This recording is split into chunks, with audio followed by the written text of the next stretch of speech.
In this video, I will be explaining how to use 10 effective digital painting techniques to enhance your painting skills. These are methods I often apply in my own work to successfully complete my artistic creations. Hi, I'm Leon, a digital art creator. The first technique, brushes.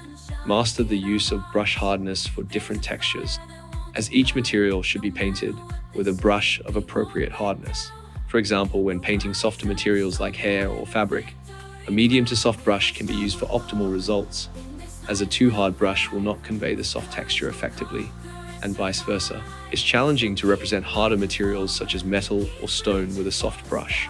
A commonly used method is to use a medium hard brush and quickly adjust its hardness as needed. Here I'll teach you a quick way to adjust brush hardness using keyboard shortcuts, Shift plus square brackets. Press Shift plus for a softer brush. Repeatedly pressing will make the brush increasingly softer, whereas pressing Shift plus will make it harder, which can expedite the painting process by quickly adjusting the brush's hardness. The second technique, selection tools. Utilizing selection tools effectively is another way to rapidly improve painting efficiency, especially useful in sections that require precise work, as it helps protect the shape of the object. The third technique, smudge tool. The smudge tool's first function is to quickly help you achieve smooth transitions, but be cautious not to overuse it, as it can blur your image and muddle the structure. Its second function is in helping address the painting's depth, especially in softening parts of it. The third is making slight adjustments to small shapes or adjustments in the image. The fourth technique, liquefy.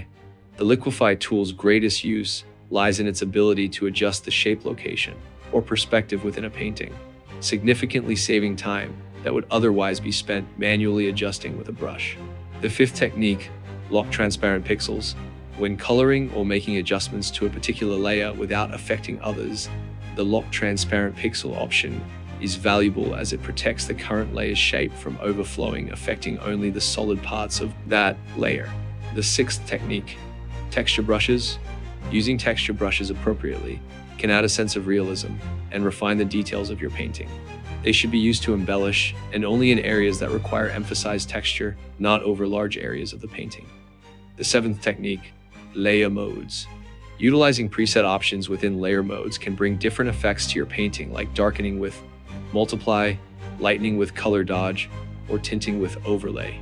Different modes provide varied results, and adjusting the layer's opacity can control the effect's intensity. The eighth technique, brush mode. Brush mode is similar to layer mode, but provides precision control over the effects of each brushstroke, allowing for tailored usage based on your painting's needs. The ninth technique, transformation tools. Transformation tools are useful for easily adjusting parts of your painting that require modifications in shape. You start by selecting the area with the selection tools, then transform it using Ctrl+, right-click to pick warp, and from there manually adjust as needed. The 10th technique, layer masks. If you're dissatisfied with a layer's colors and wish for a change, layer masks are an excellent choice. You simply copy the layer, place it on top, make your adjustments, and then apply the layer mask. Switch the foreground color to pure white and the background color to pure black after applying the mask. Started from the bottom, now we're here. Don't let nobody hold you down, my dear. There may be times